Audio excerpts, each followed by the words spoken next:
started right here. I was here last year listening to Ohio University professor, Dr. Anderson. He was talking about Ohio geography. He was talking about people who originally came here to Ohio, mapping that out. He went into cemeteries and barns and that kind of stuff, looking at the artifacts that are still around. And I was like, wow, this is so fascinating.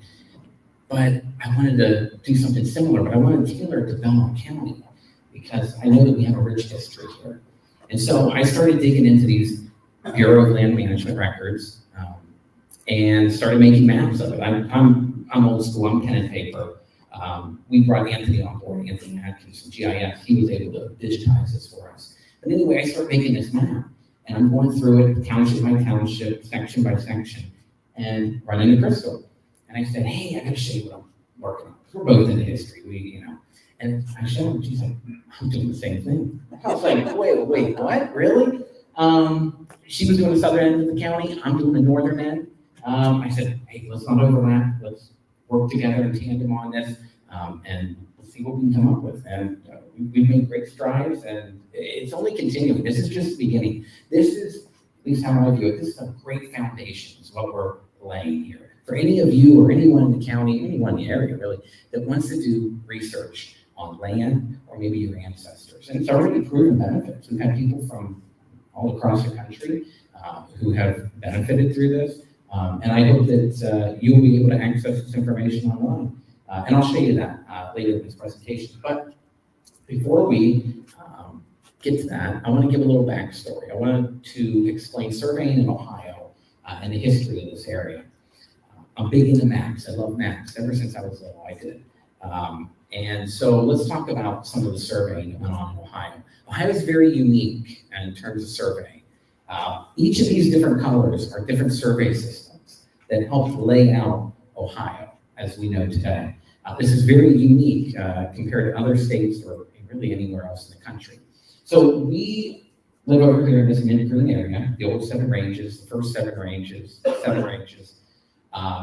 and all of Belmont County falls within that survey. This was the first time that Congress was having land surveyed. This was the first time that the rectangular survey was being used. Of all places, they picked Eastern Ohio, not the flattest area, but it laid the foundation for surveying going west. And as you can tell, most of Ohio is square, except this area through here. It's called the Virginia Military District. So prior to each of the states of the Northwest Territory being admitted to the Union, there were claims that were laid by some of the colonies on the east. Virginia had laid claim to this area. Connecticut had laid claim up here in this area. They felt that their charter said that their boundaries either went to the Mississippi River or even as far as the Pacific, which we didn't know where that boundary was yet. But they laid claim to that. So you call this up here the Connecticut Western Reserve. Connecticut started sending people over this way and started having folks settle over there. In fact, after the Revolution, they wanted to relocate people after the British had burned down many towns over there into this area, what they called the Firelands. It didn't really happen, but that was the intent behind it. And you have a lot of different areas throughout Ohio that are uniquely not only surveyed, but the intention of it was unique. You have an area down here called the French Grants, which we're going to talk about a man named William Duer. What a neat guy.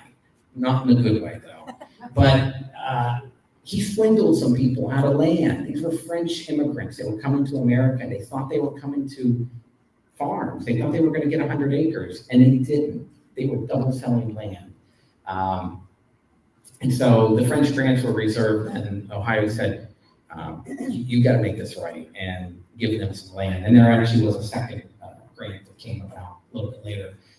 You have the refugee lands. These were designated for people from New Brunswick and Nova Scotia and Prince Edward Island up in that area who were sympathetic and loyal to the American cause in the Revolution. And they wanted to give land in payment for those people because they lost their places in Canada as a result. So just a whole lot of interesting things. Down here, you had a donation tract just north of Marietta. It was a very hostile area in terms of where Native Americans were settled.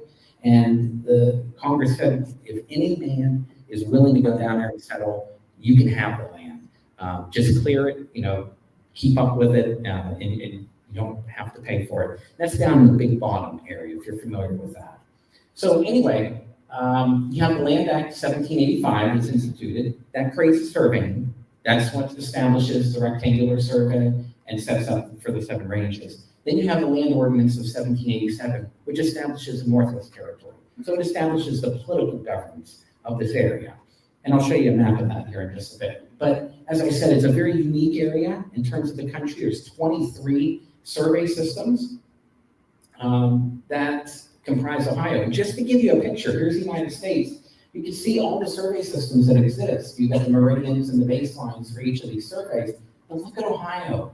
It's an interesting mix, a whole bunch of things.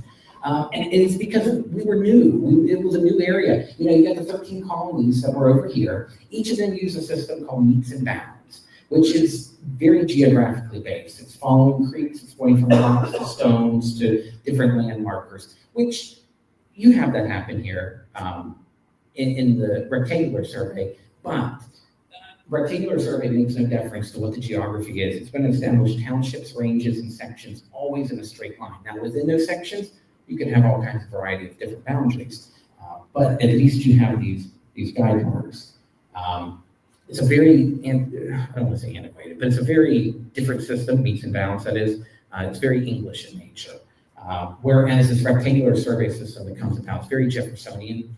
It's a very new world idea. It's never been done before. But yeah, just so neat to think about, because keep in mind, 14th state was Vermont. 15th and 16th states were Kentucky and Tennessee. Kentucky came off of Virginia. Tennessee came off of North Carolina. We were the first state to become a state that was not part of any other territory. So it was very unique in that regard. So just to give you a little more background, here's Northwest Territory, encompasses Ohio, Indiana, Illinois, Michigan, Wisconsin, part of Minnesota. The boundaries change though, and you have the Indiana Territory that's formed, and Ohio, the remaining part of the Northwest Territory, is what is Ohio today, and this half of the Michigan Territory. It never was an Ohio territory. And so as we move forward, I'm going to show you some of the county boundaries and change, because I'm going to map out for you how Belmont County got its boundaries. The first county in Ohio was Washington. And that's obviously, it's based in Marietta, still is today. We were part of that entirely. Belmont County was at this time in the 1790s. Hamilton County comes off of that, that's Cincinnati. So those are your first 2 counties. And as the boundaries change, you have in 1797 Jefferson County that comes off of that. Part of Belmont County is within that. Part of Belmont County is still in Washington County. I'll show you those boundaries more in detail. Again, boundary changes here for Jefferson County, another range is added to it. And then in 1801, Belmont County is founded, 2 years before Ohio becomes a state. We were the last county founded in the Northwest Territory. And just to give you another perspective on this, here's a map of Northwest Territory. I created this map because I couldn't find a map that pictured this in a good way. Your first county, like I said, Washington, would have comprised this whole area. Then Hamilton comes off of that. Then Knox comes off of that. Knox County, Indiana, not Ohio. That would be the present one today. Then you have St. Clair and Randolph. So you see all these counties, and this is where their current state lies. A lot of them are Ohio. And the reason I created this is because it was a big question I had. I've read a lot of sources on Belmont County's history and county history. I love counties. I think they're fascinating. But I've read many different accounts that say Belmont County was the 9th county. Some say it was the 10th county. Some say it was the 13th county. I'm like, how can it be all 3? And so you go back and you go through how each of the counties were formed. Well, okay, if you look at a map of Ohio and you put those counties in order based upon when they were formed, if you count all these up, you'll get 9 Ohio counties. And we are the 9th county. So in terms of counties that are in Ohio today, yes, we are the 9th county presently in Ohio. However, we were founded in 1801. Remember, on that previous map, the boundary changed. and it was along the Indiana-Ohio line, and it split the lower peninsula of Michigan in two. Well, that means that number 6, right here, Wayne County, within the Northwest Territory, when Belmont County was founded. That's Wayne County, Michigan. That's where Detroit is based today, not Wayne County, Ohio, which would come later. That's where Worcester is. So you could say we're the 10th county because we were the 10th county then as part of the Northwest Territory at that time. But then, if you also consider number 3, number 4, number 5, not St. Clair and Randolph, because they were founded before Belmont County was founded, and they were part of the Northwest Territory, you could also make the argument of the 13th county. Then I said the 14th, and they're from Clark, that's in Indiana today. Just because it was also founded prior to Northwest Territory creation, but it would have been part of the Indiana Territory at that point. So let's go a little more detail. Let's go into this mint green area and let's talk about the 7 ranges. So this is now, I'm zooming in, and this is a survey of the 7 ranges. In 1785, Congress said, let's start surveying. Let's make this rectangular boundaries happen. And they said, start at the Ohio River where the western boundary of Pennsylvania is. And what's really interesting is, if you notice, even on this map, it says, this part of Pennsylvania, I can't read that, was surveyed, I think it says, wasn't surveyed until 1785. Same year. We didn't actually know where the western boundary of Pennsylvania was when Congress instituted that. So Ellicott came out, Ellicott City, Pennsylvania, is the namesake, came out and surveyed this line, coming off of the Mason-Dixon line, then finishing off here. And then at that point, then the surveyors, led by Thomas Hutchins, and his crew of about 12 men, because each of the colonies, hit the wrong button, each of the colonies sent a surveyor to come out and survey in this area. And so they started there. And in fact, when they started, they kind of ran into some concerns about potential Indian invasions. There was a little bit of tensions going on at that time. Scouts were coming back to him and saying, you might be ambushed, things like that. They ended up calling it off. Thomas Hutchins called it off. And so they disbanded. They came back the next year. Congress still said, no, let's proceed with this. You know, we still have confidence in you. And so at that point, then they start surveying what they call the geographer's line. And it goes out 7 ranges, thus the name, 7 ranges. And each range is 6 miles. So it goes out 6 for each of these ranges, going out 42 miles, which would take you to the western end of Carroll County over here. And at that point, each of these range lines were surveyed going south until it hit the Ohio River. As they went down 6 miles by 6 miles, so 36 miles square, I have that shown over here. They would come down 6 miles and then go back east 6 miles, then come back and then go to that range line they were surveying and do it all over again. They weren't going into the individual sections, that would come later, and actually it was the obligation of the land purchaser to have that survey done. But they were taking care of marking where each of these range lines would be and where those township lines would intersect with it. Keep in mind, this is all new territory. It's very wooded. It's wilderness. And these surveyors were responsible for bringing their own provisions. And even in the beginning, they were responsible for their own security.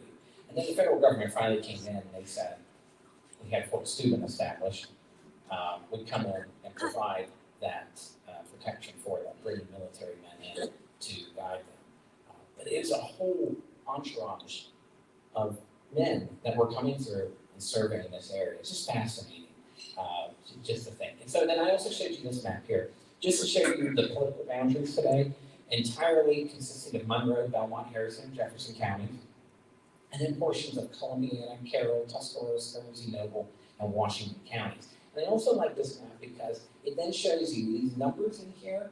It shows you the township number. And when I think township, I'm not talking about Pulteney Township, Richland Township. I'm not talking about political townships. I'm talking about geographic townships. And that's these numbers that we know today and still very much used today. So you have the range number up here, and then the township number, and it all starts in the Ohio River, So unfortunately, Township 1 always gets the short end of the stick in those 7 ranges because it always falls on the Ohio River. But then they number it going upward. And then one other thing I wanted to show is this is a breakdown of a section. So, take any one of these. Take this number 8 here that I have. We'll now zoom in. This is it. And it starts always in the bottom right-hand corner, and it works its way up. And it goes from east to west. That system would actually change in, I think it was, 1796. And they would then start from the top, and it would go over, and then down, and then back, and maybe it's just because I'm from this area, maybe it's because I grew up with this survey. I like this method better, but that's another thing that makes us unique. You're not going to find this numbering system in too many places in this country, because most places, as you head west, are going to start to use the new numbering system, which I personally find confusing, but that's my problem.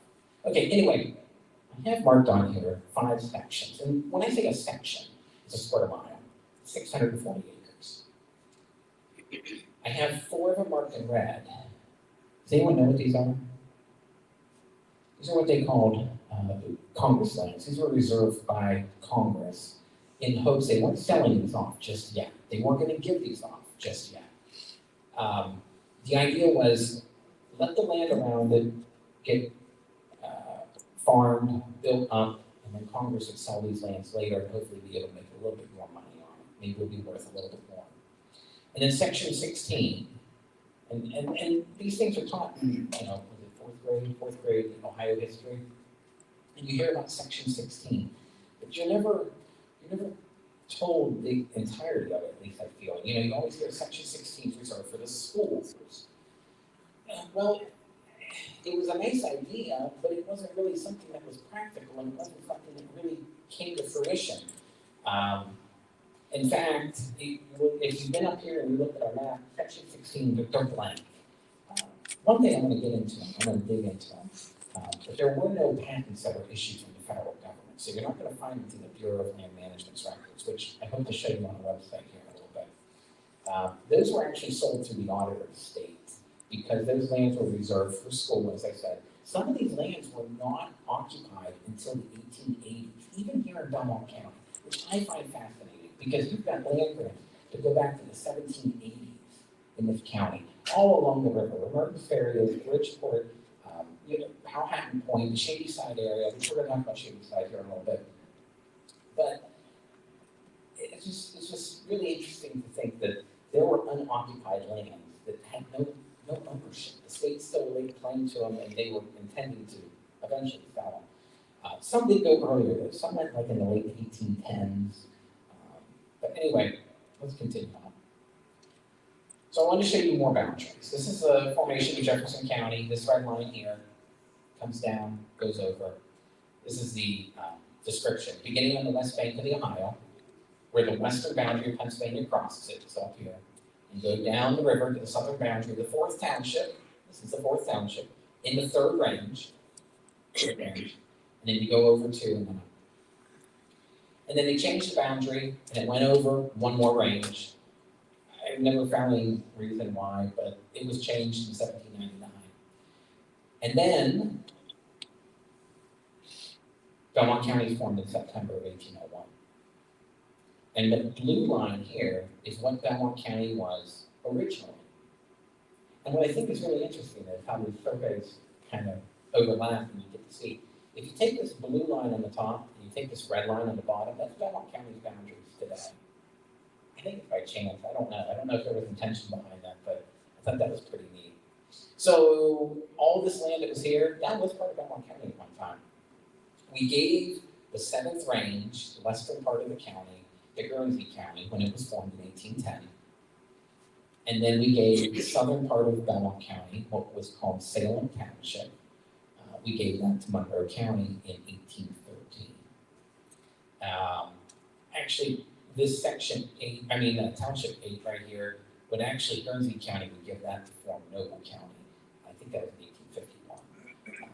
So there's some places where the boundary changed so much that, at one time, like this, take this township right here, Township 8, Range 7. It started as Washington County. It never did become Jefferson County. But it then became Belmont, and then it was Guernsey, and now it's Noble. Kind of, see, the reason I say that is because if you're looking for land records, you gotta know what year the land was in what county, because then you've gotta go to that courthouse to get those records. So if you want the original, well, let's talk about an example. St. Clairsville, for example, because that comes to the top of my mind. The original land patent is going to be recorded in Marietta, down in Washington County. That was where St. Clairsville was part of. And then the next conveyance is also down in Marietta. But then the next one, when it goes over to Basil Wells, who was the founder of Steubenville, that was recorded in Jefferson County, because at that point we were part of Jefferson County. And then the deed, when it goes over to David Knoll, is also recorded in Jefferson County. But then after, when David Knoll starts selling off lots in his town, Knoll's town, those are recorded in Belmont County. There's two of them actually recorded up in Steubenville that I found, but that's what's left. So anyway, went too fast. Anyway, I just want to show you, here's Guernsey County, 1810, founded, and then Monroe County follows that. It's in 1816, I thought it was 13. I guess it was 13, but it's also shown other counties as well. Okay, anyway, let's talk about, let's get a little more oriented down this way. Because I wanted to explore some history behind the town of Pulteney. Anyone familiar with the town of Pulteney? It was the original county seat of Belmont County up until 1804. And so I thought, let's explore that and see what is its history. So this area right here, where this blue line is, this is Township 2, Range 2. That's all it is. It's not 36 square miles because of the Ohio River. So the land patent that was originally issued was in 1789, and it was given to John Hopkins. I can't find any information about him. Maybe one day I will. His name is too similar to a university, so kind of difficult to navigate that. But anyway, regardless of how he got it, whether he bought it, whether he provided services to the federal government and was donated the land, and he owned a lot of land in Belmont County, about 8,000 acres. Not only here in Township 2, Range 2, but also up in the present-day St. Clairsville area, west of there. He owned, I think, 7 sections, so 7 times 640. You can do the math there. Plus, he owned a few others that were about neighboring in this area. But then in 1795, it was, nope, I have one that's missing in between, from John Hopkins. John Hopkins then conveys over to William Dorr. I mentioned that name earlier. William Dorr, interesting guy. He actually took all of John Hopkins' interests. That's what he bought it. He was a very well-to-do man. He was a merchant. He was in a variety of different businesses. He was part of the Continental Congress. He was well-established. I believe that his wife was walked down the aisle by George Washington. A very well-connected man. But he was a little too smart for his own good. He was a land speculator. He liked to play investments in market, and he liked to invest in land. Anywhere on the fringes. He was big up in Maine. Him and Henry Knox, who was our first Secretary of War, they were investing in land together up in Maine. In upstate New York, he was in timber. He was looking at the land up there. He was looking at Ohio as well, Northwest Territory at that time. But he was interested in that because he wanted to make a profit. And so he purchases, I'm assuming he purchases from Hopkins. There's no other way.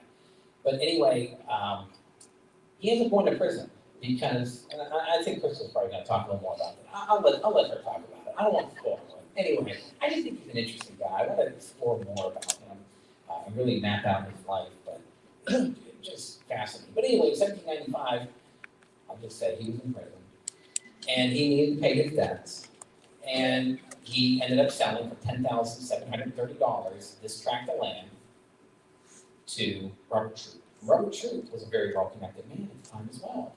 He was the U.S. District Court Judge for New York, and for a number of years, but he was also an assemblyman in New York. He was very, very close with the Founding Fathers. And then again, here we have another transfer, and it goes over to Daniel McElheron, and that's where things really start to get interesting. And that deed actually refers to it as Lee Township. Now, Jefferson County, because that would have been that area, starting in 1797, even though the deed's recorded in Washington County, Jefferson County never adopted townships until around 1901 or 2, I believe. So I don't think that it was a formal township, like a political entity, but it was definitely a name that they would use then. And so then in 1799, you have the recorded plan of Poultney, the town that was, from what I can gather, right about this area. And I have on this map here for your reference, blue is Bel Air, red is Shadyside, and green is Daly's Bottom. So the map was laid out in 1799, the lots were laid out, there's I think 620 of them, 660 I think. And it wasn't recorded until 1802. So it was recorded here in Belmont County. I never found a plat of Poultney when I was in Steubenville, so I think it was only recorded here. Same goes with St. Clairsville as well. So here's the map of Poultney that you'll find in a recorder's office. Poultney was chosen as the county seat over Jefferson, which was the name for Martin's Ferry at the time, which was founded by Absalom Martin. And then you have this it's interesting what went on at that time. I think my next slide is going to go into that a little bit more, but the map, the plat lays out what each of the lots will be used for, at least the ones for public use. And the courthouse was supposed to be established down here. We're going to have a jail in this area, a school and a church laid out here, and then a marketplace or public wells and fire engineer. Jason? Yes? Can you give us an idea of where the town of Poultney was in today's terms? Yeah, so it sat right about here, as best as I can tell. Now here's the issue. Close to Bel Air.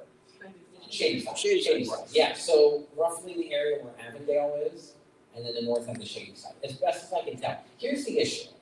So that area, and I may get into that a little bit later, but that area was owned by Robert and Elizabeth Crandall at one time, which is called Crandall Farm. Still, you know, that's the survey is used in that area. The town of Poultney, as I said, it pretty much dissolved. And so there were very few lots that were sold, the lots dissolved.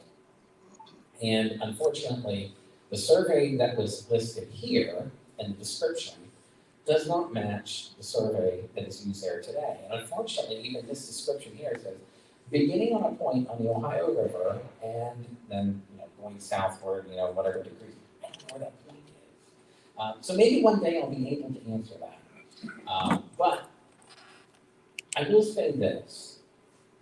I may talk about it here. Let's go through here and then I'll come back to that map and we'll talk about where the first court session was.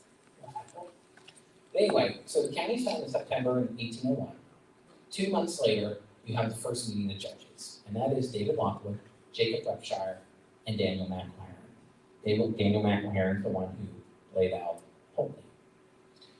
An order from the court reads that there be built on the public grounds in the town of Poultney a brick house, 35 feet square, 2 stories high. The first story is saying to be occupied as a courthouse for this county. There was an order from the court. Jacob Repshire, Samuel Dilly, and David Lockwood were appointed commissioners to purchase material for the courthouse to the amount of $500. And there would be a second purchase that would be authorized. So there was obviously some construction that went on. However, there was discontentment on the progress of that courthouse. There's very few records when you get back this far, the very early years of our county. But there was discontentment in how the courthouse was coming along. And I did read one entry that there were many who were upset that I think it was a pound was completed before the courthouse was. Maybe even the jail, I'm not sure. And so you start to get this movement, and at least in my opinion, what I can gather is rather political in nature, start to come about, where folks start to look into creating a different county seat. And of course, you also had recently a territorial governor, Arthur St. Clair, who had a cousin, David Newell, that founded a town here in this area. There were some connections. So anyway, I'll get back to that. But the first townships were also formed, this time in November of 1801. You had Kirkwood, Poultney, North, and Salem. There were only 4. Kirkwood went across the northern part, went straight across. I hope to be able to show you that on the map too. Poultney came below it, went straight across all the way. York did the the same, and then Salem occupies lands that are in Monroe County today. None of those lands are Belmont County at this time. Then you would have townships that would break off from it. As they became more populated, people wanted to govern themselves, and those would change. They wanted their city governments to be a little closer to them. 2 roads were commissioned at this time too, from Poultney to St. Clairsville, which might not have helped their cause, and then from Kirkwood west to the western boundary of the county, and that was going west across Ohio. But it's interesting that in April of 1803, and this was an order from the legislature, which was also based in Chillicothe at the time, John Matthews, James Brown, and Robert Spear were going to examine maybe there's a more suitable place for a county seat. And I will say this, if you look at the records in the recorder's office here in Belmont County, there aren't too many lots sold in Poultney. There's a number of them. I've mapped out many of them. I don't have that map up on here. Jacob Berkshire, who was a common pleas judge at the time, he was purchasing lots. He was selling lots. He started to sell them, especially as you get closer to that 1803, 1804. I think he saw the writing on the wall. I think he wanted to get out of it. Daniel Acklehair, he invested all this time in that community. He obviously wanted it to be the county seat. But anyway, it's reported that Arthur St. Clair, accompanied that commission of 3 men when they came to examine St. Clairsville in 1803. It's already named for St. Clair at that time. And then this enactment comes from the legislature saying, be it enacted by the General Assembly of the State of Ohio that St. Clairsville in the county of Belmont be and the same is hereby declared the seat of justice for the said county of Belmont.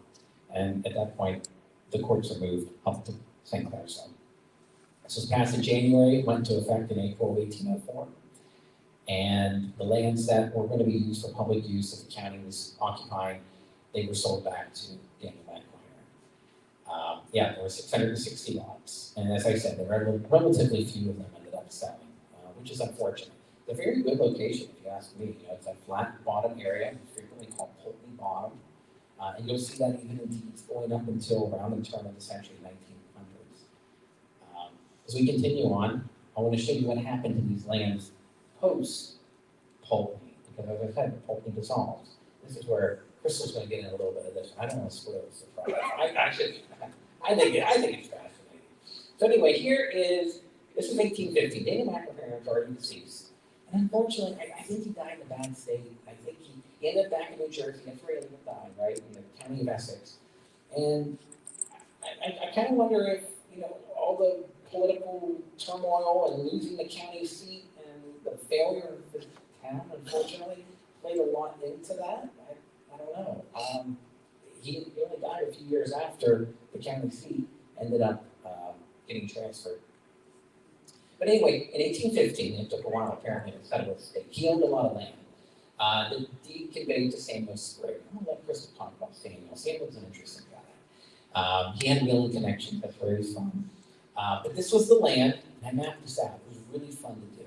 But I mapped this out, and this shows the boundaries of the land that he would have owned at that time. Notice though here, you see that? He didn't own that, section 26. At first I thought it was a mistake. I was like, well, maybe they didn't know. It's only a fractional section. They knew. Because if I were to go back, I'm not going to go all the way back to the side, but remember those 4 sections that Congress was reserving? Section 26 was one of them. And if you go up a little way, section 29 also was, which is where part of Belmont is today. Jacob Davis laid claim to that, is that right, Dan? I think, yeah, Jacob Davis. So anyway, then you have here, I also put the the township line between Poultney and then Meade Township. But then here at McElherrin, east to east, it goes Samuel Sprague, over 3,200 acres. Then Sprague in 1818, late 1810s, acquires this section. It only makes sense. 1833, it goes over to Eliza and Jacob Shriver. Some interesting things go on there. An interesting group of people end up settling in that area. Again, I'm going to leave that one to Crystal, but I had no idea. I'll just say that. Elijah Bates gets involved in 1849. All 3 of them end up selling over to Robert and Henry Krangle in 1851. At this point, it's only 241 acres. We're talking about this area. Right here, it goes into Meade and Poultney townships. Henry gets rid of his half interest, and then by the time Robert deceases, In 1888, it goes over to Elizabeth, and she starts selling off lots. And that's where you start to see the community issues like really come to fruition. It's a rail stop, and houses start to be built. And as I noted, this area is frequently called Pulte Bottom. Now, I want to also bring in a little piece of history that may be of remembrance to you. If you're familiar with the Gone Home Staten Avondale, it's no longer there. It was torn down at this point, I think 8 years ago. It was a very old home that sat where the Dollar General is today. And the reason I bring this up is because there are a few sources that say that the first court of justice, first court of quarter sessions, was held at Jacob Berkshire's home or at Baines Tavern. And a couple of references even say that it is at the present site of the Gone home, which of course is not there anymore. But when you trace the lots, and I want to dig into this further eventually, but if you trace the lots that Jacob Berkshire owned, he did own lots that are up in the northern end. We go back, the northern end of Pulte, up in this area. Which, if that's the case, it could very well, I would believe, be the Avondale area. If I could get some kind of overlay between this and what the current lots are, at least have a good starting point, I could make that connection better. But I could very much see that being true. So, if I could, I'd like to transition onto the website. And let's see how this works out. I want to show you the GIS website.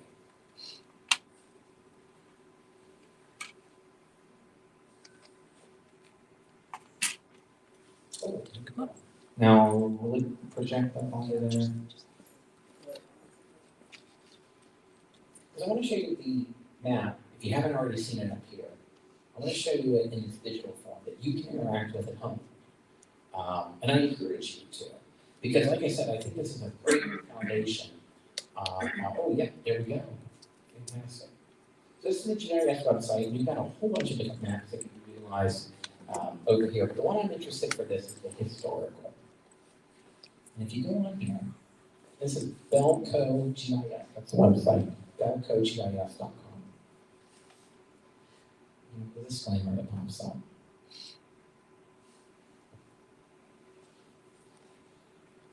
So like I said, Crystal and I, we created these paper maps. We had all kinds of maps spread out over tables, and it was really cool. But Anthony came along. He couldn't be here this evening. Anthony came along, and he was able to digitize this for us. And he was able to even link those original patents then to each of these sections of land, which I think is really cool. So this is the map. Because I was already starting to see some trends. I was already starting to see, oh, this is interesting. You know, the southern part of the county, much later dates, these are 1830s, 40s, 50s. But the riverfront, obviously, 1780s, 1790s. And as you continue to head westward, you can just see, I mean, the color alone just speaks to the settlement of Belmont County. Now, realize that these colors don't correlate to settlement. It's when the patents were issued. So it's when someone got a piece of that land. Take, for example, these Section 2, Township 2, right here, as I said. John Hopkins owned it, he never set foot in this area. William Dorr owned it, he never set foot in this area. Robert Troop owned it, he didn't set foot in this area. It wasn't until Daniel McNamara.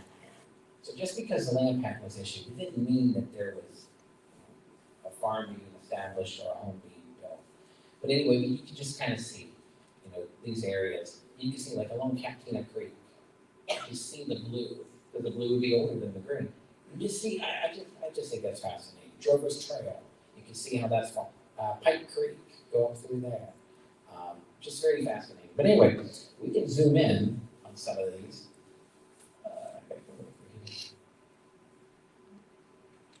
You can click in. And so what I was talking about, with that being a foundation, let me just take for an example. I grew up in Wheeling Township. I grew up outside of Maynard on a farm out there. And if you look at, it hasn't fully updated yet. There we go. There we go. I grew up right here, section 2, township 8, range 4. If you click in on that, this is what it's coming up. But it's going to tell you who got the original patent. Andrew Patterson, 1806. I don't know who that is. But if you go to the recorder's office and you go to the oldest index book in there, and you look up Andrew Patterson, it's the only piece of land that he owned. And it goes over to John Henderson. I grew up on Henderson Ridge. So it tells you, it's a real quick way you can find out, okay, John Henderson got a piece of this in the 1820s, maybe late 1810s. Rather than going from today and going back nearly 200 years. So just really cool to be able to do that. Another feature that I wanted to show is I've also mapped out the township boundaries and how they changed over time. So if you take that, and this can be really helpful because it can tell you what township this land would have been in at the time. And so you take this, I'm going to zoom out.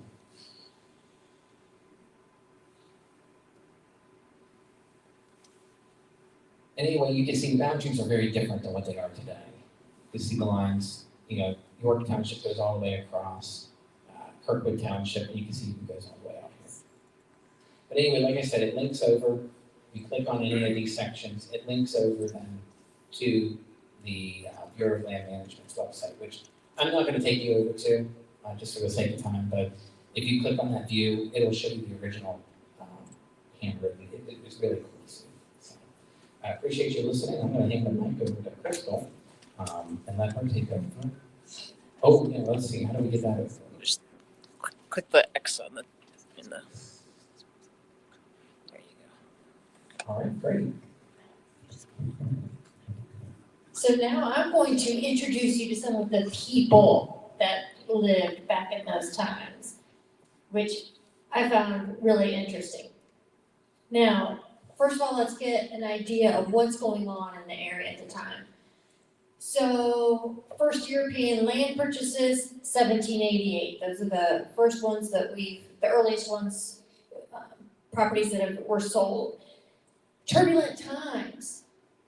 The Whiskey Rebellion's occurring in Pennsylvania. How many of you have ever been over to the Whiskey Rebellion over in Washington, PA? Yep, 1794. 1794, you also have the Battle of Captina down Captina Creek here in Belmont County. A couple years later, the Zane's Trace, the forerunner to National Road. In 1801, then you have the Grade Road or the Drover's Road authorized, and it would go from Dilly's Bottom to Jacobsburg, then along the ridge tops to Barnesville, and Pulteney Ridge to just east of Old Washington. So they're laying out their transportation corridors. And then the national roads, and I changed that on the other one. So the national road made it to Wheeling in 1811, and then across Ohio in the 1825. 1825. Ground was broken right in front of the courthouse. So there we go. So lots of progress, but lots of turbulent times. All right, William Dewar. So this is around St. Clairsville, where William Dewar was the original purchaser of all of that land. And then as Jason talked about, him purchasing some in 1795 down in this area. William Dewar was Wall Street's first inside trader. He is blamed for the financial panic of 1792. He was basically running a Ponzi scheme. He borrowed his original $1,500 from his sister, who he never paid back, by the way.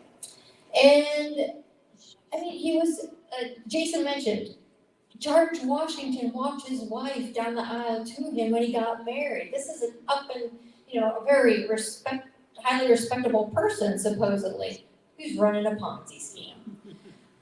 And he would later be sent to debtor's prison. I believe he died 1799. And the story, I've read some places where they say he locked himself in the jail because the crowds were outside after him.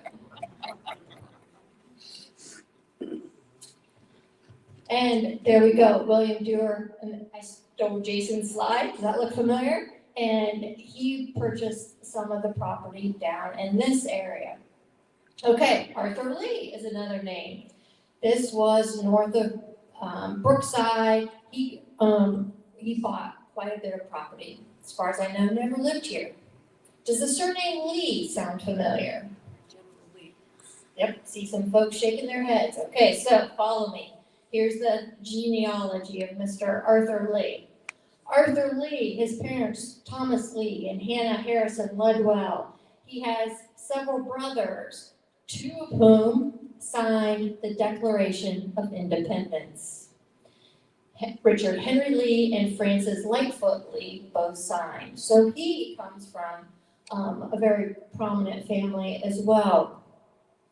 As far as I know, Arthur did not marry or have children. All right, somebody said General Lee. So Arthur Lee, his father, Thomas Lee. Thomas Lee's brother is Henry Lee the First. So that makes Henry Lee II Arthur's first cousin. Henry Lee II had a son named Henry Lee III, also known as Light Horse Harry Lee. He gave the eulogy at George Washington's funeral. That would have been first cousin, once removed, of Arthur Lee. And Light Horse Harry Lee's son, Robert E. Lee. So Arthur Lee's first cousin, twice removed, was Robert E. Lee. The test is in the mail. You can fill it out, send it back in. Okay, so one of the reasons that sparked my interest in plotting all of this is that I had a journal from my great-great-great-grandfather, where he mentioned some of the first businesses in Belmont County. And since I work in economic development, then businesses interested me. So I pulled up this journal, which has been typed and handed down, and it's only a few pages long. But I started plotting Wayne and Washington townships because that's what he had was referring most of the time to. And I did mine on graph paper when Jason and I realized we were working on the same project. So Elijah Perkins came to Belmont County in 1798 with his family. They came up Captina Creek. In 1876, he wrote down his memories of that time. So that's when I started working from there. And he mentioned Arch Woods surveyed this county and Monroe. Woodsfield. The first store in this county was at Newellstown, owned by James Caldwell. We're going to talk about James Caldwell here in a minute. So up here, St. Clairsville is the first store. Down here, along the Captina, is the first orchard, and also, in the next screen, the first corn mill. Down here, Arch Woods also owns some property down here and up in the Martins Ferry area. Yeah, Arthur Lee owned property here. That gives you a little lay of the land. All right. Josiah Dillon had the next store, and he bought his items from James Caldwell in Newellstown and sold it at his store. Well, so we could look at the map and figure out where Josiah Dillon owned property along Captina. Guess what? What's now known as Alledonia. In his diary, he also talks about Dillon's salt well was the first place salt was found on the Captina was at Dillon's. McLaughlin, that's a Temperanceville name, common name, but he bored the well. Old Jim Cree was an early settler, and he was the discoverer of salt at Dillon's. Now, the only thing I could find about old Jim Cree was one reference that he was buried down along Captina Creek in one of the old cemeteries. I think it was possibly one of the graves destroyed by some coal mining in the 70s, best I can tell. Okay, Seth Ward was the first corn cracker near the mouth of the Bend Fork. And so best I could tell, I went to our map here.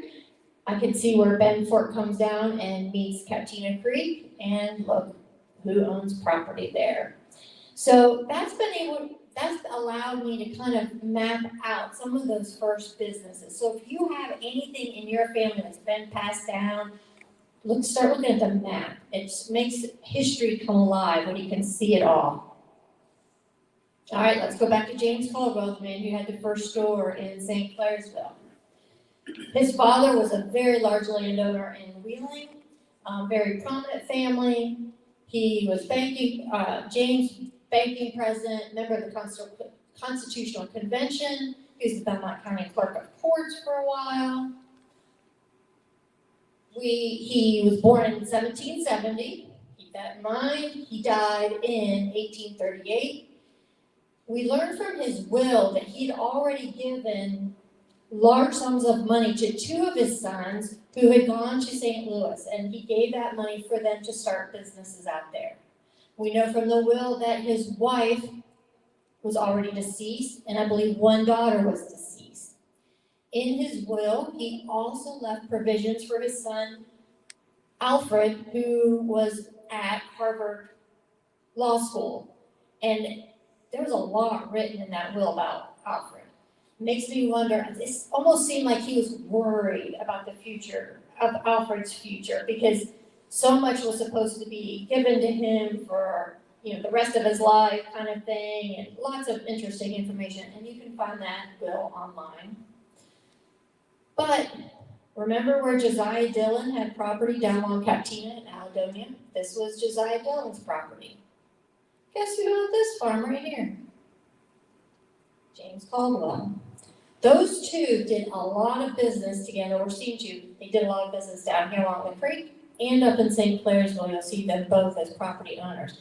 Today, if you drive from St. Clairsville to Alledonia, we act like it's a day's drive. We act like it's so far, a half-hour drive. Think what it was back then.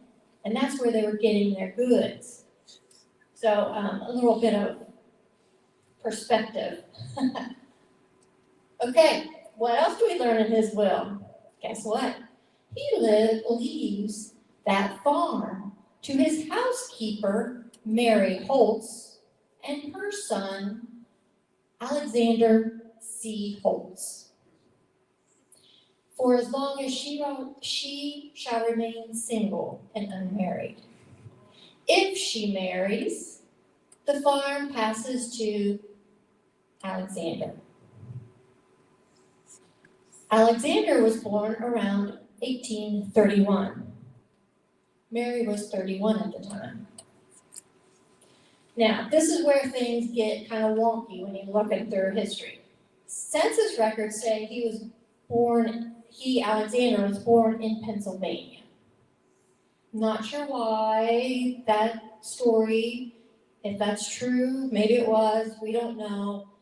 That's where you kind of get a lot of discrepancies and questions. Okay. Now, follow this. So, remember, James Caldwell was born in 1770. Alexander was born around 1831. So, James 61 at the time, Mary Holtz is 31 at the time. Mary Holtz's father was the first person killed in Belmont County. And the man that killed him was found guilty of manslaughter, I believe. Do you remember something like that? But he was to be branded. He had to be branded on his hand with an M. Okay. Now, when we think about history and we think about, the good old days, and we act like things didn't happen. So we've had murder, we've had mayhem with the Ponzi scheme, now we have James Caldwell, 61, Now, we don't know for sure that, I mean, he's leaving the farm to his housekeeper. You all don't have much reaction, that usually gets people. Okay, now we've got a few, okay. All right, now, in 1851, Alexander marries Nancy Danford. Danford's a very prominent name again along the southern part of Belmont County. Okay, in 1855, Mary marries her sister's widower and moves to Indiana to live with him. So what happens? Because she marries, the farm goes to Alexander, okay? Now, all the records, and I kind of lost Alexander for a while, because I'm looking for Alexander C. Holtz. Guess what? Now you start finding him as Alexander H. Caldwell. There you go. There you go. You can fill in whatever story you want to. So, Josiah Dillon had that first store down in Alledonia, right? And at some point, we don't know when that closed, if it closed, we don't know how long, if somebody else opened a store, until we know that Alexander Holtz Caldwell opens a store in Alledonia. Guess the location of that. I mean, if you're looking up here, there's kind of a cheat sheet here. Did any of you ever go to Mauder's store over in Alledonia? Okay, so Alexander Holtz Caldwell and Nancy Danford have a daughter who marries, okay, it goes down through generations. So you end up with two Mauder brothers.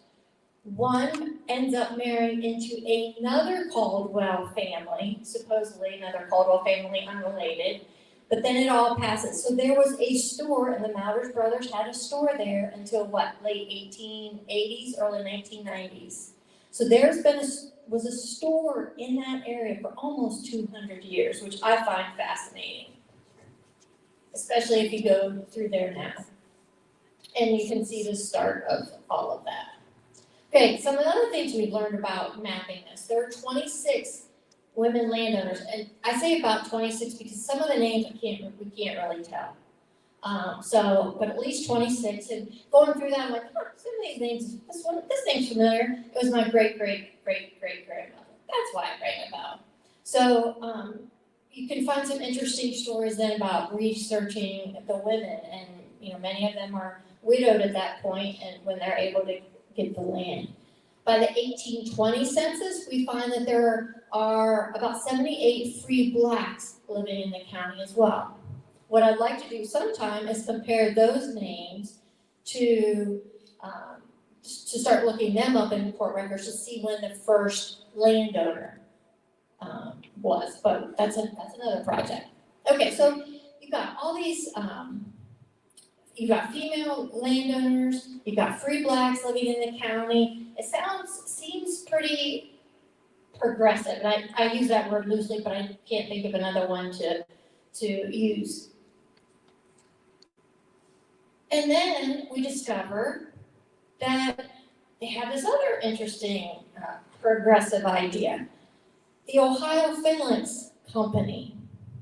So in the 1840s, now this is another example of you have to compare your sources and figure out, because this record that I got from the Ohio History Journal online, okay, there we go. Okay. They say that the Ohio Phalanx Company owned 2,200 acres. In fact, they were leasing from the Shrivers. What were they doing? The Ohio Phalanx Company was like this utopian community. That was a popular notion in the 1840s.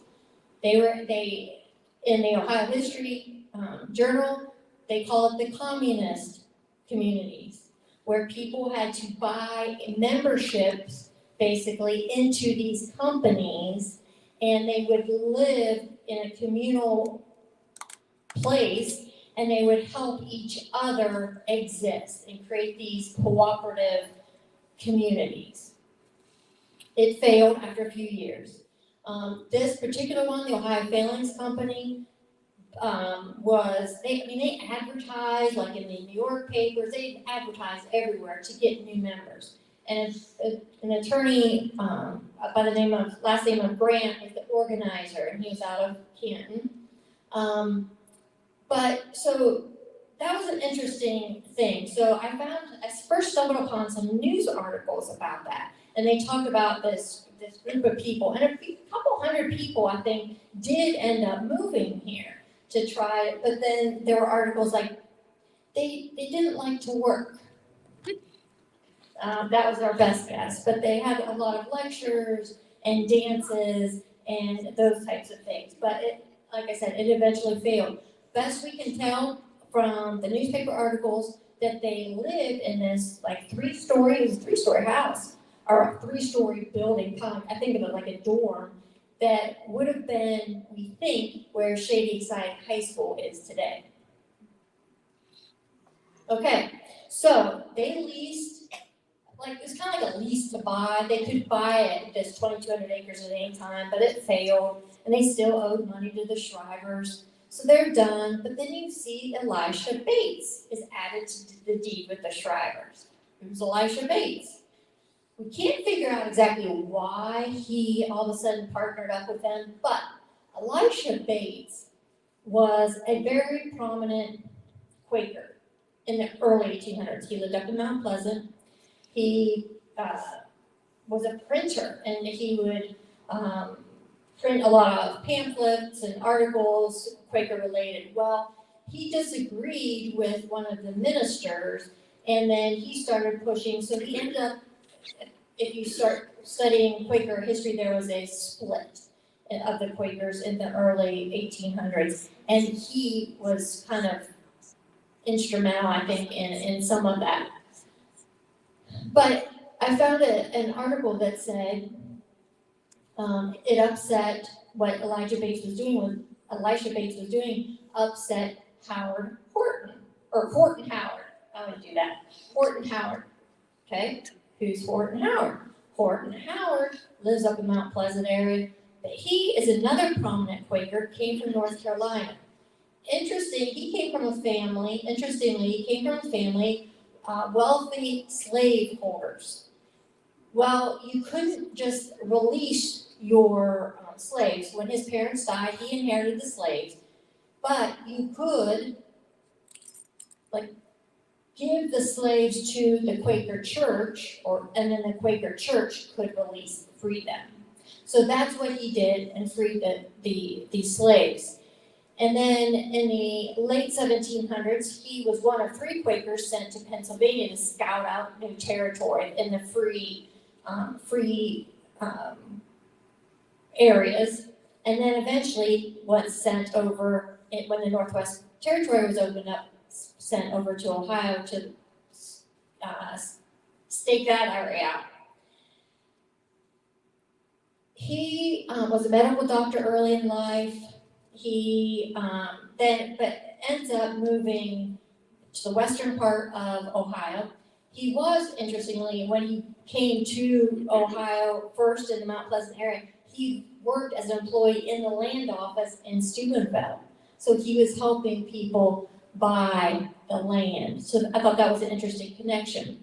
He and his wife and a couple of daughters end up dying in a cholera epidemic out in the Columbus area, I believe. Okay, so Elisha Bates and Horton Howard might not have gotten along too well together. Then Horton Howard has Horton J. Howard, his son. Horton J. Howard learned the printing business from Elisha Bates. Horton J. Howard left the Quaker Church in 1836 in support of Elisha Bates, his father-in-law. That would have been an interesting mealtime. The fathers didn't get together, but the kids would have somehow made it work. But so when you start digging down into, you find some really interesting human stories. And so I encourage you to start digging into this. If any of you have stories that have been passed down in your family, I encourage you to use this map, see what you can piece together, figure out. We're both still digging. We will always be probably looking for the next story. So there are many more discoveries to come. And do you have any questions? Yes. I have a little fun fact. Uh-oh. You said the Caldwell family, Yes. St. Clairsville, and you said they were a prominent family in Wheeling. Yes. Well, one of the founders, if I'm not mistaken, of the Wheeling Symphony was Eleanor Caldwell. Danny, does that sound familiar? And so they may have been related. That could be, because there were several, James had several brothers, I believe, so it could have been. And Alfred became mayor of Wheeling in the 1850s, I believe. So he did all right for himself, even though it seemed in his father's will that maybe he was worried about him. So. Yes. I belong to Friendship's Masonic Lodge in Barnesville. Okay. George Washington was a Mason. George Washington's apron is hanging in Friendship Lodge. Friendship Lodge began in 1828 in Belmont County. Oh, So that's cool. it is ancient. It is something to see. That is cool. That's neat. Thank you for telling Yep. us that. Yes. I was always under the assumption that the county records were taken away in the middle of the night from Colby to St. Clairsville. Is there any truth to that? I can't say I've ever read that they were taken in the middle of the night, but I did read that they were taken by wagon up that road from Pulteney up to St. Clairsville. But no, I've not heard that one. Another one that I heard was that Pulteney lost, I don't know if it was Daniel McElharry or someone, advocating Pulteney lost a poker game, and it ended up going to St. Clairsville.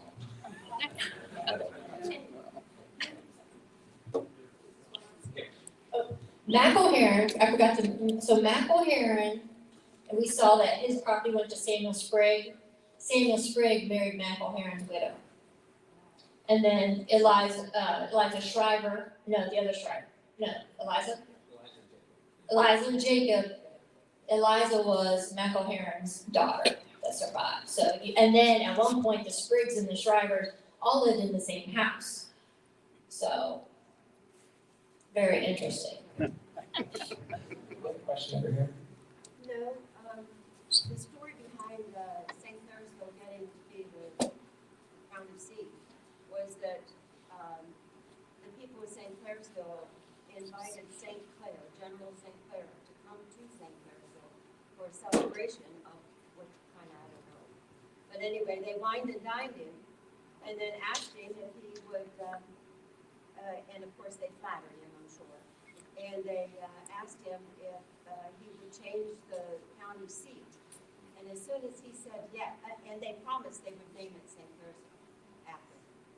And then as soon as that happened, they went down and got the with the wagon and horses and went down and got the records from. And you know, I never realized that Pulteney was Shady's. Yeah, I bet they're out, yeah, especially in northern end. That's the story that I know.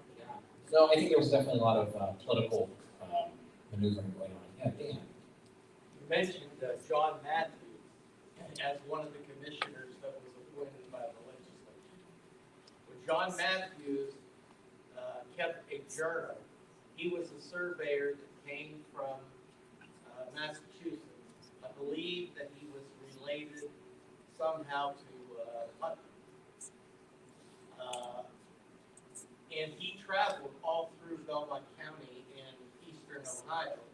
And if you've ever had the opportunity to read John Matthews' journal that he kept, it is a fascinating reading. And the reason why he was appointed to that commission was because he probably, more than anyone else, knew the topography and the layout of Belmont County.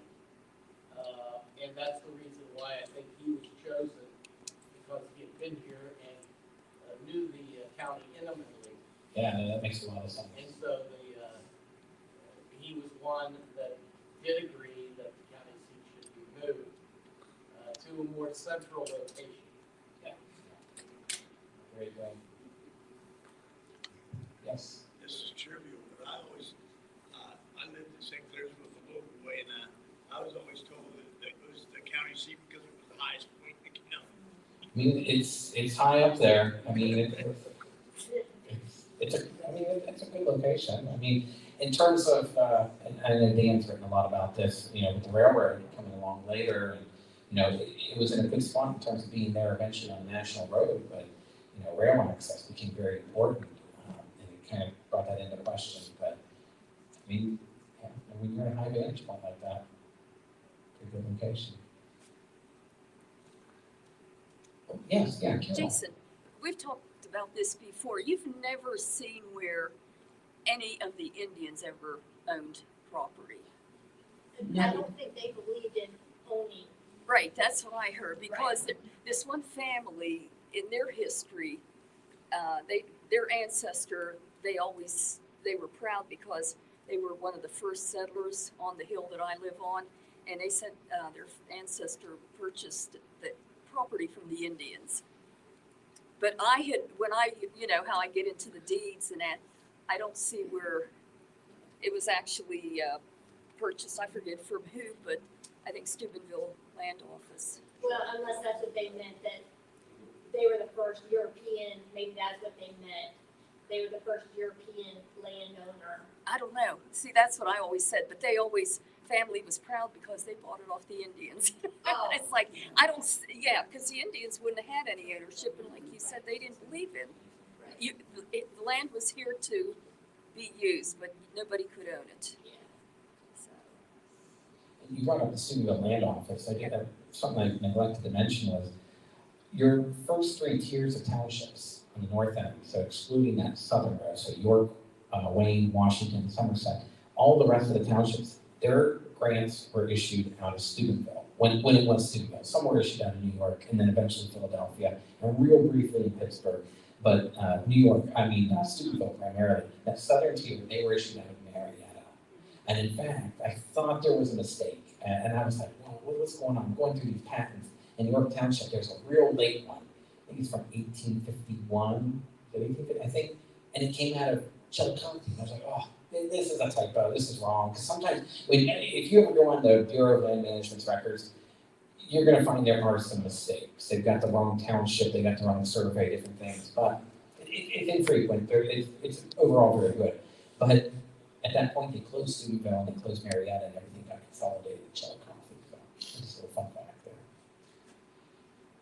If there's no other questions, I think we'll wrap this up. I appreciate you guys coming out. This has been great. We appreciated it. If you have any other questions, feel free to come up and ask us. We'll be here for a while.